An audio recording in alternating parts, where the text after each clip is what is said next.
सा इसको डिटेल में बता दीजिए। ओके, ये एक वेलफेयर बॉडी है। वक्फ जो है वेलफेयर बॉडी है जो हमारी प्रॉपर्टी, हमारी कौम की प्रॉपर्टी है, उसको रेगुलेट करती है और उससे जो इनकम होती है, उसका रख रखाव, उससे इनकम जो होती है उसकी चैरिटी के लिए इस कमरे। ठीक है, जब ये सदन में पेश हो रहा था तो हमने बड़े ध्यान से इस चीज़ को सुना जी।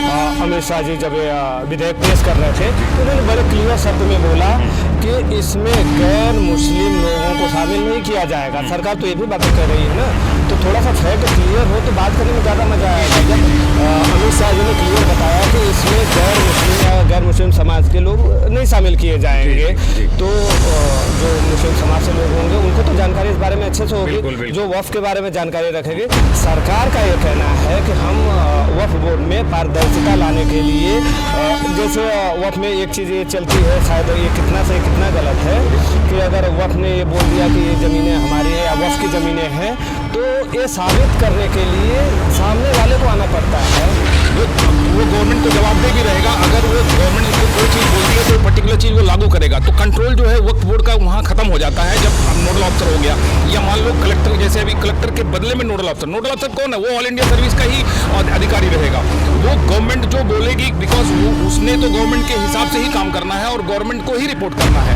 होना ये चाहिए नोडल ऑफिसर जो है बोर्ड को एडवाइस करे, वक्फ काउंसिल को एडवाइस करे, वक्फ काउंसिल जो है फाइनल डिसीजन ले। बीजेपी का मानना है कि बीजेपी के मुसलमान वोट नहीं देता है, बीजेपी को वोट नहीं देता, ये बीजेपी के लोगों को मानना है और नहीं देते हैं। क्यों नहीं देते हैं कि अगर मुसलमान के इतने हिमायती थे बीजेपी एनडीए गवर्नमेंट, तो मुझे बताइए ये 543 में कितने एमपी मुस्लिम हैं बीजेपी में, या आप बताइए ये 4300 विधायक में कितने विधायक मुसलमान हैं बीजेपी के।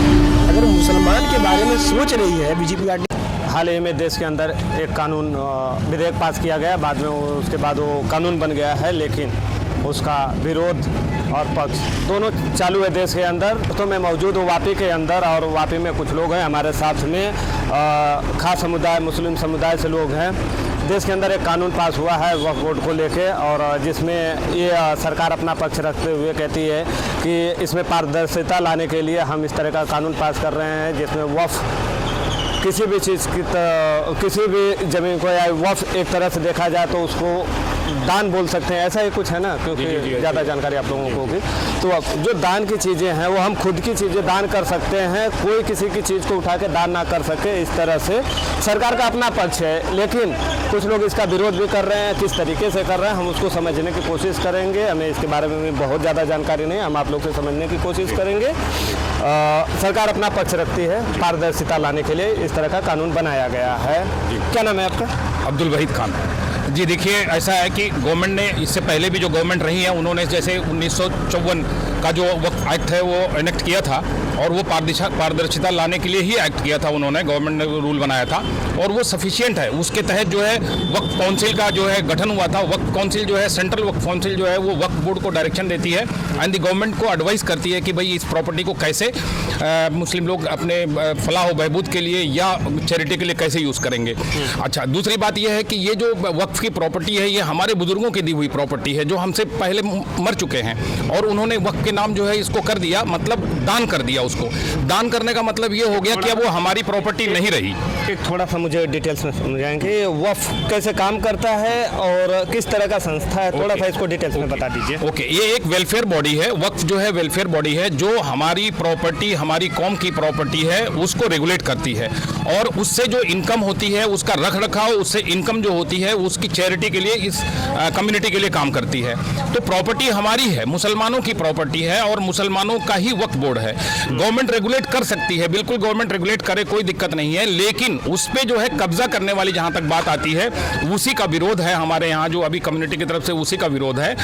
और कब्जा कैसे, मतलब हमारी प्रॉपर्टी हम कैसे डिसाइड करेंगे, कैसे रेगुलेट करेंगे, उसमें कोई और जात का, कोई और धर्म का, गवर्नमेंट का अपॉइंट किया हुआ कोई भी अधिकारी अगर आता है तो उसको तो पहली बात वक्फ की मालूमात नहीं रहेगी, तो वो कैसे उसको रेगुलेट करेगा। ये मिसाल ऐसे समझ लें कि जैसे हमारी अपनी प्रॉपर्टी, हमारा अपना घर, उसमें कोई तीसरा कैसे आके डिसाइड करेगा कि इस कोने में ये रखिए, इस कोने में रखिए। वो हम ही डिसाइड कर सकते हैं कि वो क्या होगा। रह गया सवाल ये कि हम कोई अनियमित कर रहे हैं, कोर्ट है, गवर्नमेंट है, देश की ही प्रॉपर्टी, हम भी सारे देश के ही हैं, कहीं और नहीं लेके जाएंगे, इस प्रॉपर्टी को इसी देश में रहेगा। लेकिन अगर हम अनियमित कर रहे हैं तो इतनी सारे कानून गवर्नमेंट के हैं जो हमारे ऊपर जो है उसको लागू किया जा सकता है कि भाई आप इसने करप्शन कैसे कर दिया, आपने कोर्ट में चैलेंज हो सकता है, पुलिस आ सकती है। लेकिन ये सारी चीजें हमारी जो सेंट्रल वक्फ काउंसिल है, सेंट्रल वक्फ बोर्ड है, वो ही बॉडी जो है अथॉराइज होना चाहिए इसके ऊपर डिसीजन लेने के लिए, ताकि ठीक है। जब ये सदन में पेश हो रहा था तो हमने बड़े ध्यान से इस चीज को सुना। जी। अमित शाह जी जब ये विधेयक पेश कर रहे थे तो उन्होंने बड़े क्लियर शब्द में बोला कि इसमें गैर मुस्लिम लोगों को शामिल नहीं किया जाएगा। सरकार तो ये भी बातें कह रही है ना, तो थोड़ा सा फैक्ट क्लियर हो तो बात करने में ज्यादा मजा आएगा। जब अमित शाह जी ने क्लियर बताया कि इसमें गैर मुस्लिम या गैर मुस्लिम समाज के लोग नहीं शामिल किए जाएंगे, तो जो मुस्लिम समाज से लोग होंगे उनको तो जानकारी इस बारे में अच्छे से होगी, जो वक्फ के बारे में जानकारी रखेंगे। सरकार का ये कहना है कि हम वक्फ बोर्ड में पारदर्शिता लाने के लिए, जैसे वक्फ में एक चीज़ ये चलती है, शायद ये कितना सही कितना गलत है कि अगर वक्फ ने ये बोल दिया कि ये ज़मीनें हमारी है या वक्फ की ज़मीनें हैं, तो ये साबित करने के लिए सामने वाले को आना पड़ता है। हाँ, तो इस पे किस तरीके से आप लोग देखते हैं? देखिए, पारदर्शिता की जहाँ तक बात है, अगर वक्फ अपनी प्रॉपर्टी को कागजात के जरिए साबित कर सकती है, प्रूव कर सकती है, तो वो वक्फ की प्रॉपर्टी है। अगर वो प्रूव नहीं कर सकते हैं तो फिर तो वो आगे विवाद में प्रॉपर्टी आगे विवादित हो गई। दूसरी बात जो आपने कहा कि गवर्नमेंट ने ऐसा डिसीजन लिया है कि उसमें गैर मुस्लिम को या किसी और को शामिल नहीं किया जाएगा, ये बात जो है इस तरह से उन्होंने उसको रेगुलेट किया है कि स्टेट गवर्नमेंट जो रहेगी वो नोडल ऑफिसर्स उसमें जो है अपॉइंट करेगी, जो रेगुलेट करेंगे। अभी जो है मजिस्ट्रेट या डीएम जो है वो नहीं रहेगा उसके लिए, बल्कि नोडल ऑफिसर जो आपके कमेटी में जो रहेंगे उसमें गैर मुस्लिम नहीं रहेंगे। वो तो डिसीजन तो सरकार अपने हिसाब से इसको रेगुलेट करेगी, उस पर जांच कर सकती है कि कितना सही कितना गलत काम हो रहा है। लेकिन डिसीजन जो है वो जो वक्फ में बैठे लोग हैं वो मुस्लिम समाज के ही लोग होंगे, जो उसको बड़े अच्छे से समझ के किसी भी चीज़ों को अगर दावा करते हैं कि ये ज़मीनें हमें दान में आई हैं, या सिर्फ ज़मीनों से ही नहीं लिया जा रहा है, खास करके इसको ज़मीन पे बताया जा रहा है। कोई भी चीज़ अगर वक्फ दावा करता है, फला चीज़ गाड़ी वक्फ को दान मिली है, तो मुस्लिम समाज के ही लोग बैठे होंगे वक्फ में, जो इस चीज़ को बड़े क्लियर तरीके से सरकार के जो नुमाइंदे होंगे उनको समझा पाएंगे कि हमें दान में मिली है। तो यही चीज़ें तो सरकार का बताना चाहती है। ठीक है, बिल्कुल सही कह रहे हैं आप कि ऐसे ही है, लेकिन इसमें हो क्या रहा है, जब गवर्नमेंट अपना नोडल ऑफिसर डिसाइड करेगी और फाइनल अथॉरिटी वो रहेगा। अभी जो एक्ट में है वो फाइनल अथॉरिटी नोडल ऑफिसर रहेगा। नोडल ऑफिसर का अपॉइंट करने की जिम्मेदारी जो है वो गवर्नमेंट की है, तो अल्टीमेटली वो गवर्नमेंट के डायरेक्शन पे काम करेगा। वो गवर्नमेंट को जवाबदेह भी रहेगा। अगर वो गवर्नमेंट उसको कोई चीज बोलती है तो पर्टिकुलर चीज वो लागू करेगा। तो कंट्रोल जो है वक्फ बोर्ड का वहां खत्म हो जाता है जब नोडल ऑफिसर हो गया। या मान लो कलेक्टर, जैसे अभी कलेक्टर के बदले में नोडल ऑफिसर कौन है? वो ऑल इंडिया सर्विस का ही अधिकारी रहेगा। वो गवर्नमेंट जो बोलेगी, बिकॉज वो उसने तो गवर्नमेंट के हिसाब से ही काम करना है और गवर्नमेंट को ही रिपोर्ट करना है। होना ये चाहिए नोडल ऑफिसर जो है बोर्ड को एडवाइस करे, वक्फ काउंसिल को एडवाइस करे, वक्फ काउंसिल जो है फाइनल डिसीजन ले। अगर वक्फ काउंसिल फाइनल डिसीजन नहीं लेगी तो फिर दूसरों का इंटरफेरेंस यहाँ पे आ ही जाएगा, इसको रोका नहीं जाएगा, रोक नहीं पाएंगे लोग। ये मेरा कहना है। ठीक है, और भी लोग हैं इसमें शामिल है, हम उनसे जानकारी लेंगे। अनु मिर्जा जी हैं, वापस से ये समाज के लिए काम करते हैं, किस तरीके से देख रहे हैं? सिर्फ विरोध के लिए विरोध होना चाहिए कि कुछ गलत है इसमें? पहली बात तो वक्फ क्या है लोगों को पता होना चाहिए। वक्फ हमारे बाप दादा ने अल्लाह के नाम पे दान दिया हुआ चीज़ है। ठीक है, ये 1954 से लेके 1964 में गठित हुआ। इसमें कई गवर्नमेंट आई और गई। एनडीए की भी गवर्नमेंट 10 साल रही। 2014 के बाद मोदी जी फुल बहुमत में आए, गवर्नमेंट अपना बनाए। तब इन्होंने क्यों नहीं लाया ये बिल? ये एक्चुअली ये पॉलिटिकल स्टैंड है, समझ रहे हैं बात? जो पॉलिटिकल सेक्युलरिज्म का जो चोला ओढ़ के हमारे मुसलमानों का वोट लेने का जो इन्होंने चलन चलाया, जो खेल किया है, ये उन पार्टियों को ख़त्म करने का एक जरिया है वक्फ। ये बीजेपी का पॉलिटिकल स्टैंड मैं है। बीच में रोकूंगा आपको। आपने एक शब्द यूज किया मुसलमानों का वोट लेने के लिए। जब आप बता रहे हैं कि ज़्यादातर मुस्लिम इस चीज़ का विरोध कर रहे हैं, तो ये तो बिल्कुल ही नहीं हुआ ना कि बीजेपी सरकार या खास करके अपने मोदी जी को बताया कि मुसलमानों का वोट लेने के लिए। मैं आ रहा हूँ, हाँ उस पर मैं आ रहा हूँ। जैसे बीजेपी को मानना है कि बीजेपी को मुसलमान वोट नहीं देता है, बीजेपी को वोट नहीं देता, ये बीजेपी के लोगों को मानना है और नहीं देते हैं। क्यों नहीं देते हैं कि अगर मुसलमान के इतने हिमायती थे बीजेपी एनडीए गवर्नमेंट, तो मुझे बताइए ये 543 में कितने एमपी मुस्लिम हैं बीजेपी में? या आप बताइए ये 4300 विधायक में कितने विधायक मुसलमान हैं बीजेपी के? अगर मुसलमान के बारे में सोच रही है बीजेपी पार्टी, हमको सोच रही है, तो हमको भी तो कॉन्फिडेंस में लेना चाहिए। जब हमारे लोग को एक मामूली टिकट नहीं देते हो, तो ये इतना बड़ा वक्फ का ये करोड़ों की जो जगह है, ये लालची लोग, लालच इनको देना है, अंबानी अदानी को ये जगह देना है। अभी हमारे हाथों में है। आज हमारे बाप दादा, आज 1964 से हम चले आ रहे हैं, आज तक कोई घपला नहीं हुआ। तो आप हमसे क्लियर है, आज तक घपला नहीं हुआ। क्लियर है, क्लियर है जी, हाँ, क्लियर है हाँ। जी, बिल्कुल क्लियर है। ये बात भी मैं तायद करता हूँ अन्नू मिर्जा की बात की, और मैं इनसे इत्तेफाक रखता हूँ। बात ये भी सही है कि अगर कोई किसी कौम की हमदर्द बनने की जता रहा है कि मैं हमदर्द हूँ, तो उसके जो है करनी और कथनी में फ़र्क नहीं होना चाहिए। करनी जो है कुछ और ही है, कथनी कुछ और है। ये जैसे इन्होंने कहा कि भाई इतने मान लो लेडीज़ के, मुसलमान लेडीज़ के लिए हमदर्द अगर ये गवर्नमेंट है, तो आज हमारे देश की नगर पालिका में ले लो, या क्या कहते हैं विधानसभा में ले लो, लोकसभा में ले लो, राज्यसभा में ले लो, आज बीजेपी ये नहीं बोल सकती है कि कितने मुसलमान, एक भी नहीं है, नाम के लिए भी नहीं है। तो आप हमदर्दी कैसा जता रहे हैं हमको? मतलब हमें मालूम भी तो पड़े कि भाई हमारे हमदर्द हो, है ना।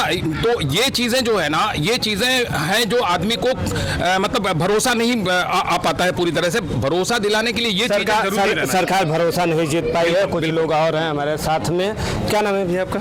हमारा नाम मोहम्मद अल्ताफ़ है। बताइए अल्ताफ़ जी, सिर्फ विरोध के लिए विरोध हो रहा है या है कुछ गलत इसमें? क्योंकि जैसे अन्नू मिर्जा जी ने आपने बताया, अब्दुल भाई आपने भी बताया कि इस तरह का कोई घपला नहीं है, लेकिन मेरे संज्ञान में एक ऐसा घटना है, शायद कर्नाटका वो स्टेट है, मैं एग्जैक्ट अगर सही हूँ तो वो कर्नाटका वो स्टेट है, जहाँ पे कुछ ज़मीनें वफ़ की तरफ से बेच दी गई बिना किसी ठोस कागजात के। तो कुछ तो घटना है, शायद हम इस पर रिसर्च करके वो चीज़ें हम चला देंगे वीडियो पे। इस तरह से राम मंदिरों में करोड़ों रुपया का चंदा हुआ, तो उसमें भी बहुत घपला हुआ है। अगर आप समाज में है, अगर कोई चीज़ ट्रस्ट नहीं हो रहा है, हमें क्यों नहीं रखा जाता है? हमें भी रखिए। हमारे एक सांसद हैं, उन्होंने कहा कि हम राम के वंशज हैं, तो हमें कमेटी में रखेंगे? वो कमेटी में रखेंगे क्या हमें? वो तो नहीं रख रहे हैं। और हम कभी मांगने गए, हम कभी बोले कि तिरुपति बालाजी में इतना चंदा हो रहा है, तो हम हमारे मुसलमानों को आप उसमें ऐड कीजिए। हमने तो कभी नहीं दावा किया, ना हमने कोई। आज एक राहत इंदौरी का एक शेर है, लगेगी आग तो सभी आएंगे जद में, सिर्फ हमारा ही मकान थोड़ी है। आज ये हमारा वक्त पे चल रहा है, कल मठ पे आएगा, फिर निर्मोही अखाड़ा पे आएगा। ये इन्हों का काम है खाली हिंदू मुसलमानों को लड़ाना और वोट लेना, और कोई इनका एजेंडा नहीं है। हम आपके पास आते हैं। सिर्फ विरोध के लिए विरोध हो रहा है। जिस तरह से आम आदमी पार्टी के सांसद संजय सिंह बड़े जोर से जब ये अभिभाषण चल रहा था, ये बिल पेश हो रहा था, तो उन्होंने अपने संबोधन में ये बताया कि सरकारें ज़मीनें हड़पने की कोशिश कर रहे हैं। बस हम समझना चाहते हैं इसमें, और जनता को भी समझाना चाहते हैं। जब आप लोग विरोध कर रहे हैं तो इसका ये पहलू आप जरूर लेके बैठे होंगे कि सरकारें किस तरह से ज़मीनें हड़पेंगी। इसमें कैसे देख रहे हैं? सरकार किस तरह से हड़पेगी? सरकार को पहली बात तो हमारे इस मामले में दखलंदाजी नहीं करना चाहिए, और दूसरी रही बात, हमारे बुजुर्गों ने जो वक्फ किया है इस चीज़ को, वो हमारे गरीब तबके के लिए किया है, मुसलमान के लिए किया है। हाँ, ये किसी के बाप की प्रॉपर्टी नहीं है। जो वक्फ करते हैं ना, ये किसी के लिए ये नहीं करते, पूरे हमारी मुस्लिम कौम के लिए करते हैं, ताकि गरीब दुखिया जो है उनका पेट भर सके। तो उस बिना पे लोगों ने वक्फ किया है उस ज़मीन को। जी ठीक है। ये वफ़ जो आप लोग ने जैसे बताया, आप लोग के बुजुर्गों ने वफ़ किया है, एक चीज़ और समझना चाहूँगा। वफ़ खुद ही दावा करता है किसी चीज़ को लेके, या उनके पास इस चीज़ का पुख्ता सबूत भी होता है? वफ अगर जा कुछ ऐसी ज़मीनें होंगी जहाँ पे पड़ी होंगी, वो दावा कर देते हैं कि ये फला चीज़ है, ये वक्फ है। ठीक है, इनको नहीं, लेकिन जो पब्लिक डोमेन में जो चल रही है, यही चीज़ तो समझने आया है। सुनिए, क्लियर है तो कीजिए जी। जब कोई चीज़ दान देते हैं या कुछ देते हैं तो उसका डॉक्यूमेंट होता है। अच्छा, मैं ऐसे बोल दूं कि ये गोडाउन मेरा है तो मेरा नहीं हो जाएगा। ये सत्तार का है तो क्या है आपके पुरावा? हम दान देते हैं तो डॉक्यूमेंट से होता है, सारे चीज़ का लिखान पढ़ान होता है, तब दान हम लेते हैं। वरना कोई भी नाजायज़ चीज़ को अगर बोल देगा। और एक बात बता देता हूँ, जो जैसे मस्जिदें हो गए, मस्जिद में दान किया हुआ जगह नहीं चलता है। मस्जिद में कोई गैर दान नहीं कर सकता है। हमारे जो मुसलमान हैं वही कर सकते हैं। जैसे मदरसे में पैसा यूज करते हैं, गरीब ये जो वक्फ का मतलब ये है, गरीब यतीमों ये सब के लिए ये वक्फ से जो रकम जाती है ये सब में तकसीम होता है। इसमें भेदभाव नहीं करते हैं। अगर मदरसे में अगर बच्चे कोई हिंदू बच्चे पढ़ रहे हैं तो उसे हम निकाल के बाहर नहीं फेंक देंगे। वक्फ का मतलब क्या है? हमारे बुजुर्गों ने अल्लाह की राह में ये वक्फ किया और हमारे बुजुर्ग भी उस पर चल रहे हैं। मेरा एक छोटा सा सवाल है कि ये जब मोदी जी फुल बहुमत में थे तब ये वक्फ क्यों ले लाए? तब तो किसी का जरूरत नहीं पड़ता ना। आज क्यों लेके आए? आज ही क्यों लेके आए कि मोदी जी का ये लास्ट साल है और मोदी जी को मालूम पड़ गया है कि हम तो सनम डूबेंगे, तुम्हें भी डूबेंगे। जो नीतीश कुमार हो गए वो सेकुलरिज्म का चोला ओढ़े थे। चिराग पासवान जी हो गए, उनके अब्बा हुजूर क्या थे? मौसम वैज्ञानिक माने जाते थे। मुसलमानों के लिए क्या नहीं किया उन्होंने? जेडीएस के हो गए, हम के हो गए। ये सारी पार्टियों को खत्म करने का एक एजेंडा उन्होंने चलाया है, भारतीय जनता पार्टी। ये इससे कोई फायदा होने वाला नहीं है। देखिए, सरकार आएगी और जाएगी, जो हकीकत है वो हकीकत ही रहना है।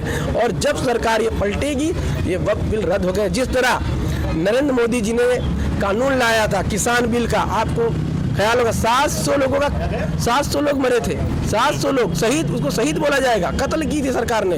और उसके बाद सरकार को इस कानून पे, हालांकि हम उससे बात नहीं कर रहे, लेकिन सरकार ने उसको वापस ले लिया ना। सोना पड़ा ना, तो यही हम कहना चाहते हैं। अगर सरकार को अगर ये लगेगा तो वक्फ बोर्ड में भी किसी प्रकार की कमी है तो उस पर जरूर सोचेंगे। मैं बताता हूँ आपको। देखिए, जैसे कि आपने अभी थोड़ी देर पहले का सवाल पूछा कि गवर्नमेंट जो है वक्फ बोर्ड क्लेम कर किसी भी जगह को बोलता है कि भाई ये मेरी है।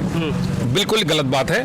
अगर मैं अपनी जमीन वक्फ कर रहा हूं तो पहले मैं सारे डॉक्यूमेंटेशन के साथ मैं उसको वक्फ बोर्ड को मुझे सबमिट करने पड़ेगा, जब ही वो प्रॉपर्टी वक्फ बोर्ड रजिस्टर करेगी। क्योंकि वो स्टेट गवर्नमेंट के कंट्रोल में वक्फ बोर्ड होता है, प्राइवेट बॉडी नहीं है। और बगैर प्रॉपर डॉक्यूमेंटेशन के वक्फ बोर्ड किसी भी प्रॉपर्टी को रजिस्टर नहीं करता। आज मैं अपना फ्लैट या अपनी जमीन अगर मैं कहूं कि मैं कौम के नाम वक्फ कर रहा हूं, तो स्टेट गुजरात गवर्नमेंट की जो है वक्फ बोर्ड जो बनाई हुई है वो मेरे से पूरा डॉक्यूमेंट लेंगे, देन ओनली रजिस्टर करेंगे। नाउ रह गया कोई विवादित जगह चल रही है जिसका वक्फ बोर्ड कहता है कि हमारा है और कोई एक थर्ड पार्टी बोलती है कि नहीं हमारा है, तो वो तो लिटिगेशन का केस हो गया। वो तो कोर्ट में जाकर के डिसीजन लिया जा सकता है, कोर्ट डिसाइड करेगी तथ्यों के आधार पे। ठीक है, ये जो है मेन मुद्दा मैं बता रहा हूं वक्फ का, ये होना चाहिए। रह गया सवाल ये हमारी प्रॉपर्टी है, इसको रेगुलेट करना, इससे इनकम आई उसको जो है अपने कैसे गरीबों में और बेवाओं में या बेसहारा लोगों में कैसे डिस्ट्रीब्यूट करना, ये टोटल वक्फ बोर्ड का ही और हमारे जो समाज के लोग हैं उन्हीं का डिसीजन इसमें होना चाहिए। बाकी और कोई इसको कंट्रोल अगर करता है, कब्जा करने की कोशिश करता है तो वो गलत है। इसलिए कि हमारे बुजुर्गों की प्रॉपर्टी है, मेरी जमीन, मैं उसका जिम्मेदार हूं। उसमें कोई तीसरी पार्टी आकर के मेरी जमीन पे कब्जा करे या उसमें बोले कि यहां से यहां आप गेहूं लगा दो, यहां से यहां ये लगा दो। मौसम के हिसाब से अगर गेहूं लगना है तो मैं लगाऊंगा। अगर मैं मौसम के हिसाब से गेहूं लगाने के बजाय धान लगा रहा हूं तो गवर्नमेंट बैठी है फिर उसके बाद देश की, वो बोलेगी भाई तुम गलत कर रहे हो, वो हम मानेंगे। इसी तरह से करप्शन, जैसे आपने बोला कर्नाटक का, अगर करप्शन कहीं आ गया, भाई सारा कुछ है, FIR हो सकती है, कोर्ट में जा सकता है केस, गलत कोई भी कर सकता है। हम ये नहीं कह रहे हैं कि हमारी कौम के लोग गलत नहीं करते होंगे, हो सकता है गलती उनसे हो गई हो, तो गवर्नमेंट काहे के लिए है? यही सब चीज के लिए तो गवर्नमेंट है, इसीलिए तो वक्फ काउंसिल बनी हुई है, इसीलिए वक्फ एक्ट है, इसीलिए वक्फ बोर्ड है। ये सारी चीजें जो है ना स्टैट्यूटरी बॉडी है, मतलब अंडर द पार्लियामेंट एक्ट ये बना हुआ है। ऐसा नहीं है कि ये ऐसे बगैर नाथ और पगहे के छोड़े हुए लोग हैं। बताइए। ठीक है, एक थोड़ा सा कड़क सवाल होगा, लेकिन देखिए मैं अगर पूछ रहा हूं तो इसमें कहीं ना कहीं जनता को समझाने की कोशिश कर रहा हूं।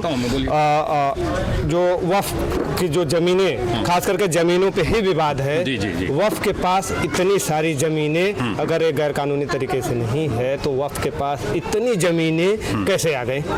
ये जितनी भी ज़मीनें हैं ये हमारे बुजुर्गों की जो छोड़ी हुई ज़मीनें हैं, वो मान लो उस वक्त जो है उस वक्त के ध्यान में वो नहीं आया, लेकिन लेटर ऑन जब सर्वे हुआ और उसमें अनक्लेम्ड जगह निकली और उसके बाद हमने प्रूफ पेश किया कि भाई ये पर्टिकुलर जगह जो पड़ी है ये हमारे बुजुर्ग यहाँ से माइग्रेट करके चले गए या कहीं, या फिर उसके बाद इन्होंने कर दिया था लेकिन हम कब्जा नहीं कर पाए थे, तो उसके लिए लीगल डॉक्यूमेंट जो होता है, ऑथराइज डॉक्यूमेंट जो है वो हम पेश करते हैं गवर्नमेंट को, कोर्ट में पेश करेंगे कि भाई देखो ये हमारे बुजुर्गों की है और अगर तथ्यों के आधार पे ये आपको लगता है कि ये हमारी जमीन है तो हमें दे दी जाए, और सामने की थर्ड पार्टी अगर बोलती है नहीं भाई ये उनकी जगह नहीं है हमारी जगह, तो वो डॉक्यूमेंट पेश कर दें। बाकी किसी की जगह को हम बोलेंगे ये हमारे वक्त की जगह है, ये तो सरासर गलत है, ये एक इल्जाम हम कह सकते हैं है। हाँ, अगर कहीं विवाद है तो उसके लिए देश में कानून व्यवस्था है, देश की कोर्ट है, जुडिशियरी है, सब वो डिसीजन लेंगे उसके ऊपर। किसी की जगह तो कोई हड़प नहीं सकता है, बिल्कुल ये आप भी जानते हो, मैं भी जानता हूँ। ठीक है, बहुत बहुत शुक्रिया आप लोगों का इस विषय पे हमसे बात करने के लिए।